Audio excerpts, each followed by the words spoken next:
அனைவருக்கும் வணக்கம். எல்லாருமே 5 கேஜி பிரேக்கர், 7 கேஜி பிரேக்கர் 2க்கு இடையில என்ன வித்தியாசம் அப்படின்னு சொல்லி கேட்குறீங்க. இது 2க்கு இடையில 2 வித்தியாசம் தான் இருக்கும். 5 கேஜி, 7 கேஜி.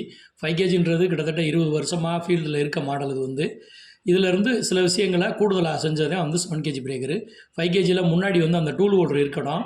த்ரெட்டட் ஜாயிண்ட், அதாவது மரம் போட்டு திருகி டைட் பண்ணியிருப்போம். அது நாட்பட உழைக்கும் போது சில நேரங்களில் அதுவாக உருவி கீழே விழுகிற மாதிரி ஒரு சூழ்நிலை இருக்கும். அதை நம்ம மேம்படுத்துறதுக்காக இப்போ 4 போல்ட்டு போட்டு ஜாயின் பண்ணுற மாதிரி, அதாவது சர்வீஸுக்கு ரொம்ப ஈஸியாக பிரித்து சர்வீஸ் பண்ணிக்கிற மாதிரி போல்ட்டட் ஜாயிண்ட்டாக அதை மாற்றிருக்கோம். அது இதில் இருக்கிற ரொம்ப முக்கியமான அப்கிரேடடு ஒன்று.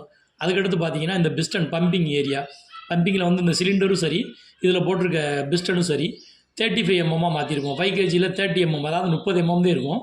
7 கேஜியில் அதை 35 mm நம்ம கூடுதலாக பண்ணியிருப்போம். இந்த மாறுபாடு 2 செய்யும்போது நம்ம 7 கேஜி பிரேக்கர் 5 கிலோவிலேருந்து 7 கிலோ வெயிட்டாக மாறிடுது. அதனால் அது 7 கிலோ பிரேக்கர் அப்படின்னு நம்ம பேரை வச்சு இப்போ மார்க்கெட்டில் வந்துகிட்ருக்கு.